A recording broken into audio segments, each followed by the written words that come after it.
अध्याय 3 कर्मयोग। अर्जुन ने कहा, हे जनार्दन, यदि आपको कर्म के मुकाबले ज्ञान बेहतर लगता है तो फिर मुझको आप इस घोर युद्ध रूपी कर्म में क्यों लगाते हो? आपके अनेक प्रकार के अर्थबोधक वाक्यों से मेरी बुद्धि मोहित सी हो रही है। अतः आप उस एक बात को निश्चित पूर्वक बताए जिससे कि मेरा कल्याण हो। श्री कृष्ण बोले, हे निष्पाप अर्जुन, मैंने पहले ही स्पष्ट रूप से बताया है कि इस लोक में दो प्रकार की निष्ठा होती है। सांख्यवादी ज्ञानियों की निष्ठा ज्ञान योग द्वारा तथा योगियों की निष्ठा कर्म योग द्वारा होती है। मनुष्य न तो कर्मों को शुभ किए बिना निष्काम कर्म योग को प्राप्त होता है और न केवल कर्मों को छोड़ देने से सांख्य निष्ठा को प्राप्त होता है, अर्थात सन्यासी बनता है। निसंदेह कोई भी मनुष्य किसी भी काल में अक्षर मात्र भी बिना कर्म किए नहीं रहता, क्योंकि सभी मनुष्य प्रकृति जनित राग द्वेष आदि गुणों के अधीन होकर कर्म करने के लिए बाध्य होते हैं। जो मूढ़ बुद्धि मनुष्य समस्त इंद्रियों को हठपूर्वक ऊपर से रोककर मन से उन इंद्रियों के विषयों का चिंतन करता रहता है, वह ढोंगी कहा जाता है। किंतु हे अर्जुन, जो मनुष्य मन से इंद्रियों को वश में करके फल की कामना से रहित होकर समस्त इंद्रियों द्वारा कर्मयोग का आचरण करता है, वही श्रेष्ठ है। अपने धर्म के अनुसार नियमित कर्म करो, क्योंकि कोई कर्म न करने की अपेक्षा कर्म करना श्रेष्ठ है, और बिना कर्म किए तुम्हारे शरीर का निर्वाह नहीं हो सकता। यज्ञ के निर्मित किए जाने वाले कर्मों को छोड़कर अन्य कर्मों के द्वारा मनुष्य को बंधन प्राप्त होता है। अतः तुम फल की इच्छा त्याग कर यज्ञ के लिए कर्म करो। सृष्टि के प्रारंभ काल में ब्रह्मा जी ने यज्ञ सहित प्रजा को उत्पन्न कर प्रजा से कहा था कि तुम लोग इस यज्ञ के द्वारा वृद्धि को प्राप्त होगे और यह यज्ञ तुम लोगों की अभिष्ट कामनाओं को पूर्ण करने वाला होगा। इस प्रकार तुम देवताओं को संतुष्ट करते रहो और देवता भी तुमको संतुष्ट करेंगे। इस प्रकार परस्पर बर्ताव करते हुए तुम और देवता कल्याण को प्राप्त होगे। यज्ञ आदि कर्मों से प्रसन्न होकर देवता इच्छित सुख की सामग्रियां देंगे, परंतु उनके द्वारा दिया गया द्रव्यों को जो बिना देवताओं को भोग लगाए ग्रहण करता है, वह चोर है। और यज्ञ करके जो शेष बचा हुआ भोग ग्रहण करता है, वह सब पापों से मुक्त हो जाता है। और जो अपने लिए ही अन्न पकाते हैं, वह पापी पुरुष पाप को ही खाता है। संपूर्ण प्राणी अन्न से उत्पन्न होते हैं।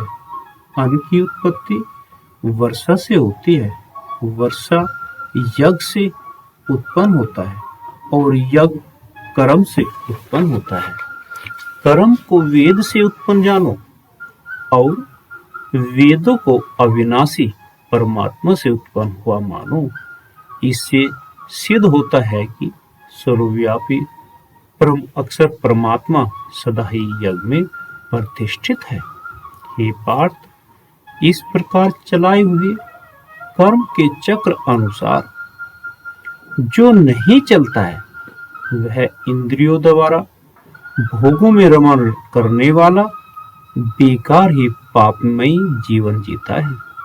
परंतु जो मनुष्य आत्मा में ही रमण करने वाला और आत्मा में ही तृप्त तथा आत्मा में ही संतुष्ट हो, उसके लिए कोई कर्तव्य नहीं है। उस महान पुरुष का इस विश्व में न तो कर्म करने से कोई प्रयोजन रहता है और न ही उसके कर्मों को न करने से कोई प्रयोजन रहता है। तथा संपूर्ण प्राणियों में भी उसका कदाचित मात्र भी स्वार्थ का संबंध नहीं रहता है। इसीलिए तुम निरंतर इच्छाओं से रहित होकर सदा कर्तव्य कर्म को भली भांति करते रहो, क्योंकि इच्छाओं से रहित होकर कर्म करता हुआ मनुष्य परमात्मा को प्राप्त होता है। राजा जनक आदि ज्ञानी जन भी इच्छा रहित कर्म द्वारा ही परम सिद्धि को प्राप्त हुए थे। इसीलिए भी तथा लोक संग्रह को देखते हुए भी तू कर्म करने के ही योग्य है, अर्थात तुझे कर्म करना ही उचित है। श्रेष्ठ पुरुष जो जो आचरण करता है, अन्य पुरुष भी वैसे वैसे ही आचरण करते हैं। वह जो कुछ प्रमाण कर देता है, समस्त मनुष्य समुदाय उसी के अनुसार प्रमाणित मार्ग को उत्तम मानते हैं। हे पार्थ, मुझको तीनों लोकों में कोई भी कर्म करना शेष नहीं है और न कोई अप्राप्त वस्तु प्राप्त करनी है, फिर भी मैं कर्म करता ही रहता हूँ। यदि मैं ही आलस्य में होकर कर्मों को नहीं करूँगा तो बड़ी हानि हो जाएगी, क्योंकि मनुष्य सब प्रकार से मेरे ही मार्ग का अनुसरण करते हैं। इसीलिए यदि मैं कर्म न करूँगा तो वे सब मनुष्य नष्ट भ्रष्ट हो जाएंगे। इससे मैं ही वंशंकरों के उत्पन्न करने वाला बनकर प्रजा को नष्ट करने वाला समझा जाऊंगा। हे अर्जुन, जिस प्रकार अज्ञानी फल की इच्छा करके कर्म करता है, वैसे ही फल की इच्छा न करके ज्ञानी को लोक शिक्षा की इच्छा करते हुए कर्म करना उचित है। ज्ञानी पुरुष को चाहिए कि वह कर्मों की फल की इच्छा रखने वाले अज्ञानियों की बुद्धि में भ्रम उत्पन्न ना करे, बल्कि वह स्वयं समस्त कर्म करता हुआ उनसे भी प्रसन्नता पूर्वक वैसा ही कर्म करवाए। हे अर्जुन, सब कर्म प्रकृति के गुण से ही उत्पन्न होते हैं, परंतु जिनकी बुद्धि अहंकार से भ्रष्ट है, ऐसे मूर्ख लोग समझते हैं कि मैं करता हूँ, परंतु जो गुण विभाग व कर्म विभाग का सच्चा तत्व जानते हैं, वह ज्ञानी पुरुष यह समझकर कि गुणों का यह खेल आपस में ही हो रहा है, इसमें आसक्त नहीं होते। प्रकृति के गुणों से अत्यंत मोहित हुआ मनुष्य गुणों में और कर्मों में लगे रहते हैं। प्रकृति के तत्व को समझने वाले ज्ञानी को चाहिए कि वे ऐसे अज्ञानियों को विचलित न करें। मुझ अंतर्यामी परमात्मा में लगे हुए चित्त द्वारा संपूर्ण कर्मों को मुझ में अर्पण करके आशा रहित, ममता रहित और शोक रहित होकर युद्ध करो। जो कोई मनुष्य दोष दृष्टि से रहित और श्रद्धा युक्त होकर मेरे इस मत का सदा अनुसरण करते हैं, वे भी संपूर्ण कर्मों के बंधन से छूट जाते हैं। परंतु जो मनुष्य मुझ में दोष रोपण करते हुए मेरे इस मत के अनुसार नहीं चलते हैं, उन मूर्खों को तुम संपूर्ण ज्ञानों से वंचित और नष्ट हुआ ही समझो। सभी प्राणी अपने स्वभाव के अनुसार ही कर्म करता है और ज्ञानवान भी अपने स्वभाव के अनुसार कर्म करता है। फिर इसमें किसी का हट क्या करेगा।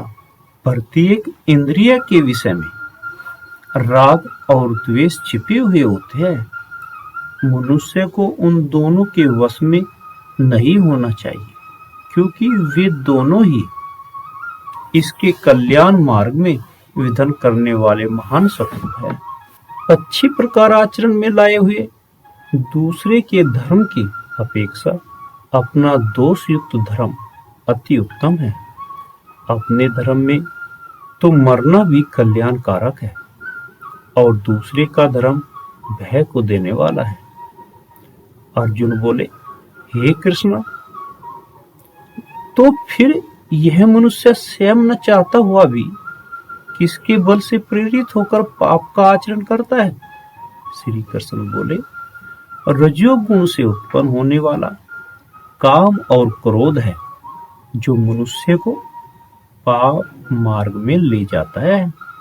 काम इच्छा से कभी तृप्त नहीं होता और ये बड़ा पापी है। इसको ही तुम इस विषय में अपना शत्रु मान। जैसे धुएं से अग्नि, धूल से दर्पण और झिर्री से गर्भ का बालक ढका रहता है, वैसे ही कामनाओं की इच्छा से आत्मज्ञान ढका हुआ रहता है। हे अर्जुन, इस अग्नि के समान कभी न पूर्ण होने वाली काम रूप से मानव का आत्मज्ञान ढका हुआ है। इंद्रिया, मन और बुद्धि, ये सब काम रूपी इच्छाओं के वासस्थान कहे जाते हैं। यह काम इनके द्वारा ज्ञान को ढक के जीवात्मा को मोहित करता है। अतः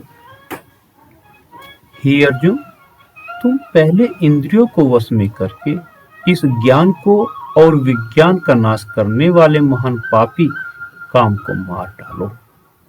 इंद्रियों को स्थूल शरीर से परे यानी श्रेष्ठ, बलवान और सूक्ष्म कहते हैं।